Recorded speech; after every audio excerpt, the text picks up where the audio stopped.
Σήμερα δεν θα σας υποδείξω κανένα ακίνητο, ούτε θα σας μιλήσω για κάποιο tip. Και σκεφτόμουν αν πρέπει να κάνω αυτό το βίντεο.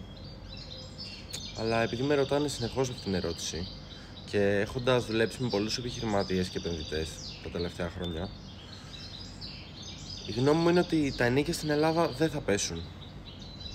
Και για σένα Έλληνα που γκρινιάζεις και παραπονιέσαι για αυτή την κατάσταση, αυτό που προτείνω είναι αντί να γκρινιάζεις και να παραπονιέσαι και να πηγαίνεις καφέ με τους φίλους σου και να μιλάς για το τι έκανε ο Ολυμπιακός και ο Παναθηναϊκός, να δεις πώς μπορείς να προσφέρεις παραπάνω αξία στην αγορά και πώς μπορεί να αυξήσει το εισόδημά σου. Η Ελλάδα δεν είναι για τους Έλληνες. Είναι ένα τρομερό network center για επιχειρηματίες και ξένους επενδυτές.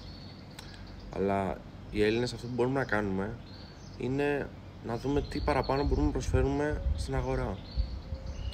Οπότε αντί να γκρινιάζεις και να παραπονιέσαι, δες πώς μπορείς εσύ να αλλάξεις τη ζωή σου. Δεν έχω κανένα όφελος να σας τα πω αυτά. Δεν είμαι βάλτος του Μητσοτάκη. Γενικά δεν ασχολούμαι καν με ενοικιάσεις. Ασχολούμαι με επενδυτικά κίνητα και Golden Visa. Απλά το λέω επειδή είναι μια από τις πιο συχνές ερωτήσεις που μου κάνουν.